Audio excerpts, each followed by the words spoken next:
Feud between county commissioners and some who oversee the largest hospital in this part of the state is deepening. Tonight, there are concerns over the quality of health care some believe is diminishing. As Ken Curtis tells us, those concerns come after what some consider disparaging comments. He said it, and there's no denying what he said. Houston County Chairman Brandon Shoup is talking about Healthcare Authority Chairman Chester Sowell. Shoup and others are annoyed by comments they claim Sowell made about a Dothan physician. They say he called Dr. Kelsey Steensland, a 40-year-old woman and mother of 6, a girl. She is a woman. She is a mother. And then you tell me during that conversation it's hard for someone to volunteer when you have a boatload of children. The attitude that was sort of displayed towards Kelsey is reminiscent of the attitude that has been given towards us in the past. The issue is Commissioner Ricky Herring wants to appoint Steensland to the 13-member Healthcare Authority. However, by law, he can only choose from 3 nominees provided by the authority.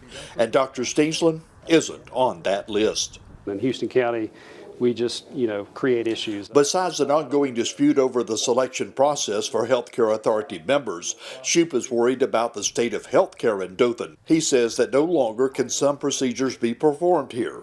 And that's not all. We've lost a lot of great doctors that want to be here, but they just, they have issues that they couldn't get past. Shoup doesn't blame that solely on the Healthcare Authority, but he does accuse some of those members of poor communication skills. Herring on Monday refused to make any appointment, unhappy with his only 3 choices, including Sowell, whose resignation would please Commissioner Herring.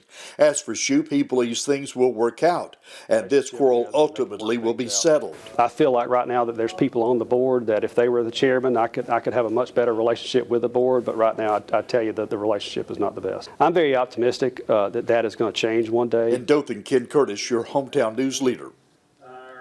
In response to Shoup's comments, Southeast Health told News 4 it is continually working to expand access to care through physician recruitment, service line expansion, growth of medical education programs, and new partnerships in an effort to meet community need. Healthcare Authority Chairman Chester Sowell insists he did not have nothing but respect for Dr. Steensland and other nominees to the Healthcare Authority.